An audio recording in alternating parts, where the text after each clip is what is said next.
예수님께서는 누가복음 6장을 통하여서 제자들에게 참된 제자는 누구인가 라는 것에 대하여서 말씀하십니다. 제자는 먼저 신자입니다. 아, 예수 그리스도를 믿고 변화된 자들이죠. 그 사복사화를 통하여서 변화된 자,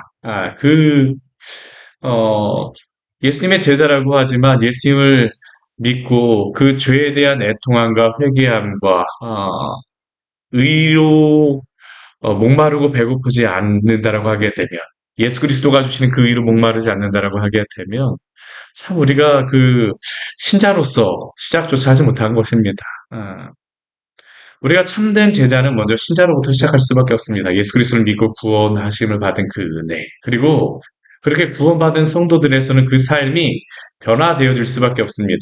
기준이 변합니다. 어제 말씀에서는 내 원수를 사랑하라고 이야기했는데 이게 인간적인 방법으로서는 원수를 어떻게 사랑합니까? 옆에 있는 사람도 사랑하기가 참 어려운 게 우리 인생 아닙니까? 예수 그리스도를 믿고 변화된 사람들이죠. 제자들에게 하시는 말씀입니다. 오늘 말씀도 또한 계속적으로 제자들에게 말씀하십니다. 제자로 살고자 하는 자들에게. 예수님을 믿고 우리가 살다 보게 되면 성도라고 하지만 참 이게 정말 쉽지 않습니다. 지금 예수님을 박해하였던 사람들도 성경을 몰랐던 사람이 아니라 성경을 알았던 그 바리새인과 사두개인들입니다. 근데 그들이 예수님이 누구인지를 알지 못하기 때문이죠. 예수 그리스도를 믿게 되면 그 삶에 예수 그리스도가 구주가 되어 주실 뿐만 아니라 그 삶의 모든 영역에 대하여서도 예수가 주가 되어 주십니다. 오늘 말씀에서는 그 제자들에게 그것을 요구하세요. 오늘 그 첫 번째 말씀을 보게 되면 예수님이 이렇게 말씀하십니다. 맹인이 맹인을 인도할 수 있느냐? 맹인된 자가 맹인을 인도하면서 갈 수가 없습니다. 오히려 맹인이 그 맹인을 인도하겠다라고 하게 되면 그 맹인은 이 훈련받은 안내견만도 못한 것 아니겠습니까? 그렇죠? 어, 맹인은 맹인을 인도할 수가 없어요. 맹인이 앞장서서 그 사람을 앞에 갈 수가 없는 것입니다. 앞에서 앞장서는 사람은 어떠한 사람이 됩니까? 진리가 무엇인지를 알아야 된다는, 눈을 떠야 된다는 것입니다. 눈을 떠야 되는 것이에요. 그리고 그 눈을 뜬 사람은 어떠한 사람이겠습니까? 복음에 대하여서 무엇인지를 알아야 되겠죠. 그것을 모르는 사람들은 그 제자들을 인도할 수가 없게 되어지는 것입니다. 우리가 앞에서도 보았었지만 바리새인들이 아무리 훌륭한 선생이라고 하지만 그들은 예수에 대해서 알지도 못하고 오히려 예수를 죽이려고 하지 않았습니까? 그들은 맹인된 사람들과 같죠. 그들을 따라가 봐야 그 결과는 구덩이에 빠지는 결과라고 예수님께서 말씀하시는 것입니다. 우리 41절 말씀도 우리에게 또 그러한 말씀도 그러한 또 동일한 말씀을 하십니다. 어찌하여 형제의 눈 속에 있는 틸은 보고 내 눈 속에 있는 들보는 깨닫지 못하느냐. 자신이 누구인가에 대해서 알지 못한다라고 하게 되면, 내가 구주가 필요한 사람이라는 것을 알지 못한다라고 하게 되면 복음을 전할 수가 없겠죠. 제자라고 하지만 복음의 진리가 무엇인지 알지 못한다라고 하게 되면 그 죄에 대해서 전할 수도 없겠고요. 정말로 우리가 예수 그리스도를 믿는다라고 하고 또 제자로 살아간다라고 했을 때에 그냥 하는 것이 아니라 우리가 그 복음의 진리가 무엇인가를 먼저 알아야 된다는 겁니다.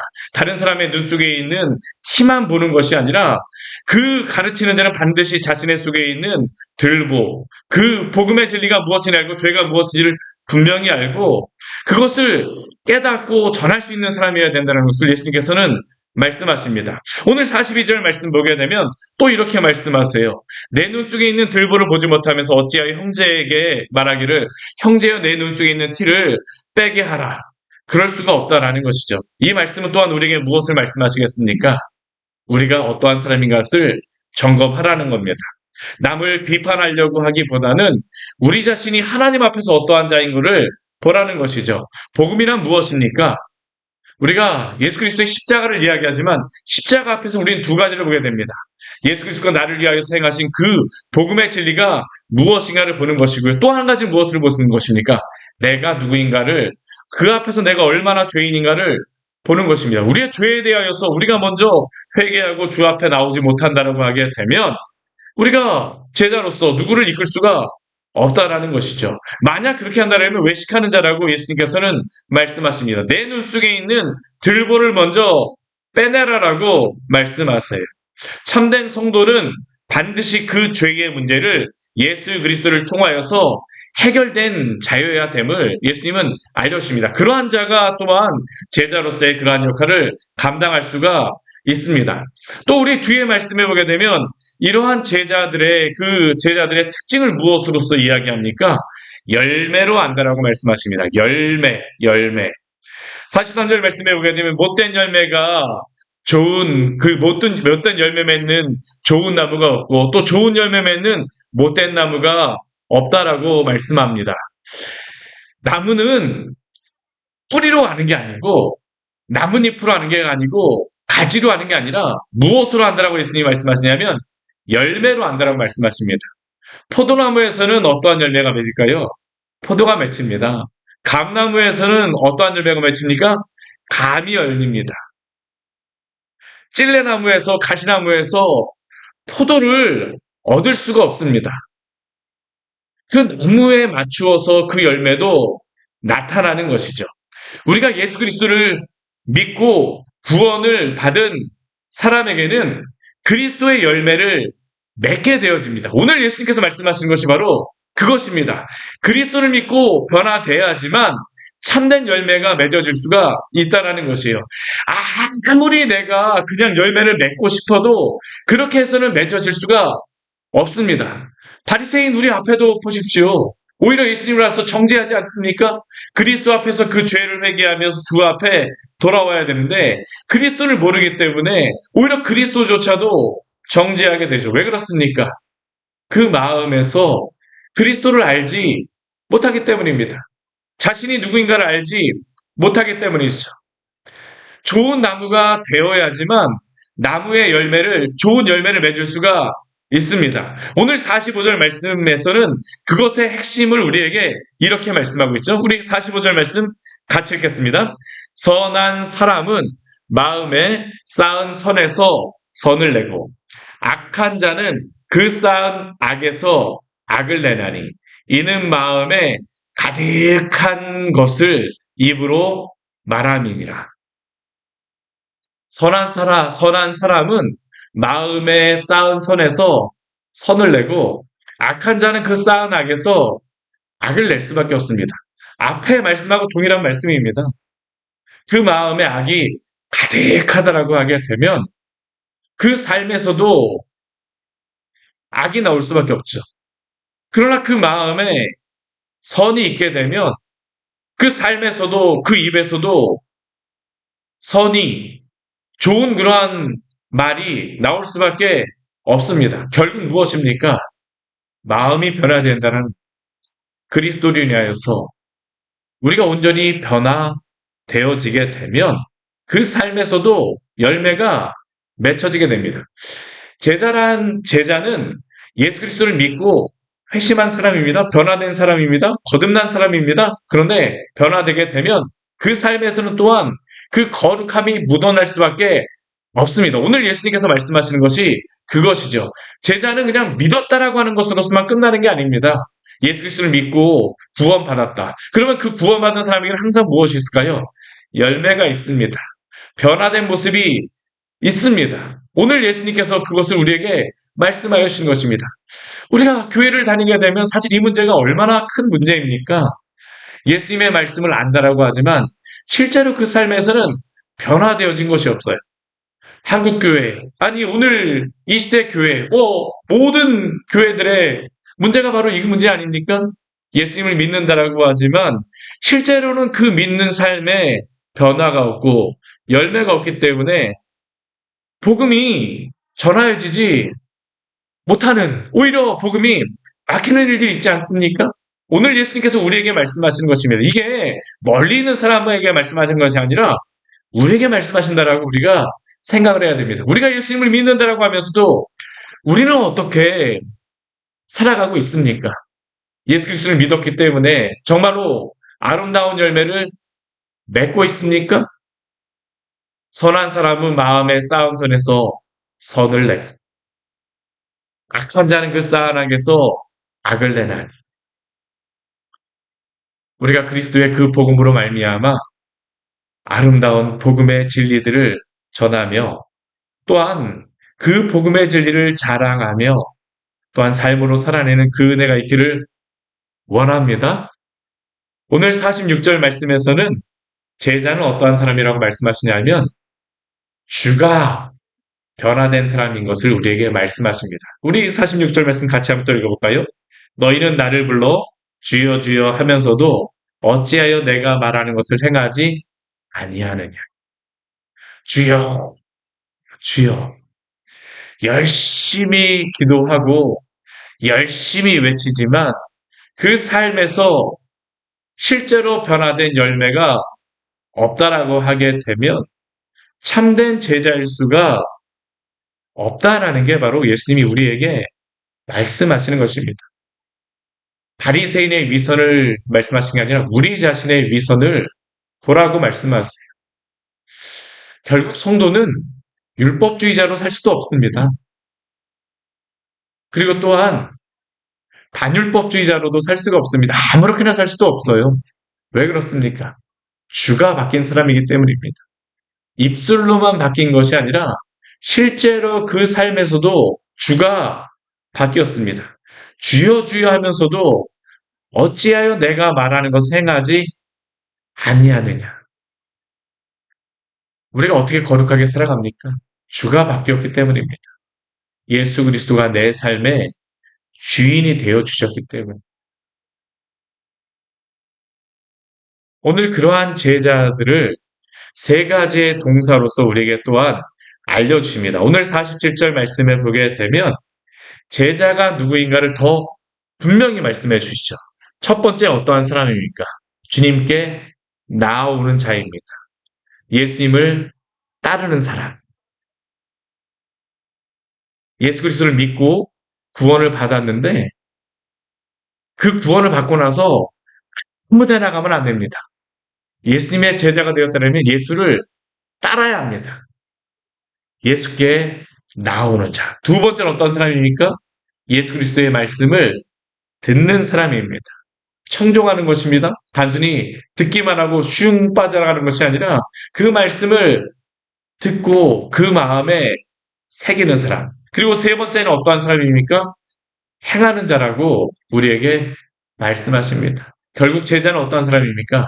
예수님을 따르고 그 말씀을 듣고 그 말씀대로 살아가는 사람입니다. 예수 그리스도를 믿고 거듭났기 때문에 반드시 그 삶에서는 열매가 맺혀져야 된다라고 우리에게 말씀하십니다. 우리 모두가 이러한 구원의 아름다운 열매를 맺고 살아가기를 원합니다. 아름다운 제자로서 서기를 원합니다. 오늘 예수님께서 이 말씀을 하시는 것은요. 주님을 따르는 그런 모든 사람들이 제자로서 살기를 원하시는 것입니다. 많은 무리가 왔지만 제자들을 보면서 말씀하세요. 그 보는 그런 모든 사람들이 제자가 되기를 원하시는 것입니다. 나와서 듣고 행하십시오. 행하는 것부터가 아닙니다. 먼저 주님께 나와야 됩니다. 순서도 이대로 해야 됩니다. 주님의 말씀을 들어야 됩니다. 그리고 그 말씀에 따라서 행해야 됩니다. 날마다 이러한 은혜가 있기를 원합니다. 오늘 또 뒤에 말씀해 보게 되면 이러한 제자는 어떠한 사람이라고 이야기하냐 또 말씀하시냐면 기초가 바뀐 사람이라고 말씀하십니다. 오늘 제자도에 대해서 예수님이 계속 말씀하시는 것입니다. 누가 제자인가 계속 반복되는 그런 말씀이죠. 우리 48절 말씀 무엇이라고 말씀하십니까? 우리 48절 같이 한번 읽어볼까요? 집을 짓되 깊이 파고 주치를 반석 위에 놓은 사람과 같으니 큰 물이 나서 탕류가 그 집에 부딪히되 잘 지었기 때문에 능히 요동하지 못하게 하였거니와. 우리 마태복음 같은 경우에는 그 모래 위에 짓느냐 반석 위에 짓느냐라고 말씀하시는데 우리 누가복음 같은 경우에는 예수님의 참된 제자는 주추를 반석 위에 놓은 사람이라고 이야기합니다. 그 기단을 놓을 때에 반석 위에 놓아야 된다고 이야기를 하죠. 반석 위에 놓은 사람들. 이 반석 위에 그리스도가 이 진리 위에 듣고 행하고 따르고 듣고 행하는 이 참된 기초 위에 두고 있는 그 사람, 그리스도가 반석이 되어주시는 그 사람, 근데 그 사람들에게 있는 중요한 특징이 무엇입니까? 여러 가지 시험을 이겨낼 수 있습니다. 우리 48절 말씀에서 그것을 이야기하고 있습니다. 여러 가지 그 큰 물이 일어나서 탕류가 그 집에 부딪히되 요동하지 않습니다. 왜요? 올바른 반석 위에 지었기 때문입니다. 그리스도를 따르고 그 말씀을 듣고 그 삶에 따라서 살아가게 되면 함부로 사단 마귀가 와서 우리를 넘어뜨릴 수도 없습니다. 넘어뜨릴 수도 없어요. 우리가 거룩하게 살아가고자 애쓰는 사람들에게 있는 특징이 무엇입니까? 쉽게 시험에 들지 않습니다. 왜요? 우리가 그 안에 있는 것을 알기 때문입니다. 그 안에 살아가는 것 자체가 또한 우리에게 힘을 줍니다. 성령 안에서 날마다 따라가는 사람들에게 또 사단의 그러한 속임수에 빠져들지 않도록 또한 그 길 위에서 우리가 따를 수 있게 해줘. 오늘 49절 말씀에 보면 또 우리에게 무엇이라고 말씀하십니까? 우리 또 같이 한번 읽어볼까요? 듣고 행하지 아니하는 자는 주추 없이 흙에 집을 지은 사람과 같으니 탕류가 부딪힘에 집이 곧 무너져 파괴됨이 심하니라. 듣고 행하지 않은 자. 예수 그리스도를 따르고 듣고 행하지 않은 자는 주추가 없는 사람이라는 겁니다. 흙의 집을 지은 사람과 같습니다. 말씀을 정리하도록 하겠습니다. 예수님의 제자는 어떠한 사람입니까? 그냥 입술로만 변화된 사람이 아닙니다. 그 삶까지 변화되어진 사람이죠. 그리고 그러한 사람들은 예수님을 따르고 듣고 행하는 사람입니다. 그러한 사람들, 그러한 사람들이 바로 예수 그리스도의 올바른 기초 위에 놓여져 있음을 우리가 기억하며 오늘도 주님의 제자로서 힘차게 또한 승리하며 살아가시기를 축원합니다. 같이 기도하도록 하겠습니다. 하나님 아버지 오늘 말씀을 통하여서 우리에게 귀한 은혜를 주니 감사를 드립니다. 누가복음 6장을 통하여서 제자가 누구인가 우리에게 말씀하여 주셔서 감사합니다. 참 혼탁한 시대입니다. 탕류가 흐르며 여기저기 많은 말들, 많은 사상들, 많은 소리들이 이곳저곳에서 들려오며 마음을 잡기가 참 어려운 시대입니다. 이러한 때에 주께서 오늘 우리에게 참된 제자가 어떠한 사람인가, 또한 어떤 기준을 가져야 되는가를 알려주셨사오니 주님, 이 말씀을 또한 우리가 잘 기억하게 하여 주시고 또한 성령께서 이 말씀을 통하여서 우리의 마음을 기용하여 주심으로 말미암아 주 안에서 복음의 씨앗이 뿌려짐을 통하여 30배, 60배, 100배 또한 결실을 맺을 수 있는 아름다운 제자의 삶을 살아갈 수 있도록 은혜 내려 주시옵소서. 주가 우리의 주인이십니다. 예수가 바로 우리의 주인이십니다. 저희의 삶을 다스려 주십시오. 예수님 이름으로 기도드립니다. 아멘. 오늘 말씀 같이 기억하시면서 기도하며 나가도록 하겠습니다.